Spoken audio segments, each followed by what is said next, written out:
Hello friends, இன்றைக்கி இந்த வீடியோவில் என்ன பார்க்க போகிறோம்னு பார்த்தீங்கன்னா, இதுக்கு முன்னாடி சொல்லியிருந்த மாதிரி தான் நம்ம சேனலில் பார்த்தீங்கன்னா புதுசாக இந்த ஃபீல்டில் வரவங்களுக்கு ஒரு கைடன்ஸாக இருக்கட்டுமேனு சொல்லிட்டு வீடியோஸ் எல்லாம் கண்டென்ட் இனிமேல் போஸ்ட் பண்ண போதும் அப்படின்னு சொல்லியிருந்தோம்.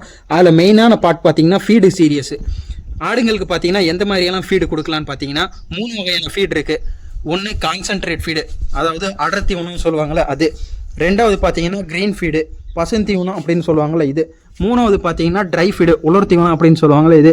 உலர் தீவனத்தில் பார்த்தீங்கன்னா சோளத்தட்டு, காஞ்சநாத்து, கடலக்கொடி, வைக்கோல் இந்த மாதிரி கொடுக்குறது தான் உலர் தீவனம். ஸோ இதுதான் பார்த்தீங்கன்னா ஃபீடு சீரியஸோட பார்ட் 1. நம்ம பேசிக் லெவல்லேருந்து போகலாம். ஏன்னா ஃபீடு ஆடுங்க வளர்க்குறது பெரிய விஷயம் இல்லை. எந்த மாதிரி நம்ம பேசிக்கெல்லாம் கரெக்ட் பண்ணால் கொடுக்குற ஃபீடில் ப்ராப்பரான ரிசல்ட் கிடைக்கணும் தான் நம்ம மெயினான கான்செப்டே. அடுத்த வீடியோவில் பார்த்தீங்கன்னா வந்துட்டு கான்சென்ட்ரேட் ஃபீடுனா என்ன, கான்சென்ட்ரேட் ஃபீடு எப்படி ரெடி பண்ணணும், கான்சென்ட்ரேட் ஃபீடில் மெயினாக என்னென்ன தீவனம் இருக்கணும் அப்படின்னு சொல்லிட்டு அடுத்தடுத்த வீடியோ சீரியஸில் பார்க்கலாம். ஸோ புதுசாக நம்ம சேனலை பார்க்குறீங்கன்னா ஃபாலோ பண்ணிக்கோங்க. ஆடு வளர்த்துற உங்கள் ஃப்ரெண்ட்ஸுக்கும் நம்ம சேனலை பார்த்தீங்கன்னா வந்துட்டு ஷேர் பண்ணுங்கள். இதே மாதிரி அடுத்தடுத்த இன்ஃபர்மேட்டிவ் வீடியோ பார்க்குறதுக்காக நம்ம கூட இணைந்திருங்கள். தேங்க்யூ.